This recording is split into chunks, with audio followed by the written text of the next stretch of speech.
শিশুদের চোখের ক্যান্সার নিয়ে আমি একটু বলতে চাই। রেটিনোব্লাস্টোমা শিশুদের একটা কমন ক্যান্সার। এটা কিভাবে আমরা বুঝতে পারি?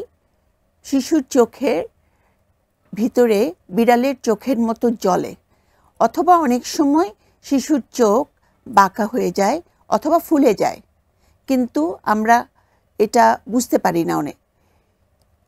এইসব শিশুদের যদি সময় মতো আমাদের কাছে আনা হয়, আমরা বিভিন্ন পরীক্ষা নিরীক্ষার মাধ্যমে ওদের শনাক্ত করতে পারি। রেটিনোব্লাস্টোমা জন্মগতভাবে হতে পারে, অনেক সময় জন্মের কিছুদিন পরে এটা ধরা পড়ে, চিকিৎসা করলে এরা ভালো হয়।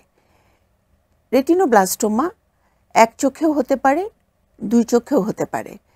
দুই চোখে হওয়াটা সাধারণত একটু চিন্তার বিষয়, কারণ যদি দুই চোখের টিউমার অ্যাডভান্সড হয় তাহলে চিকিৎসাটাও একটু কঠিন, কিন্তু আমাদের দেশে আমরা এখন চিকিৎসা করছি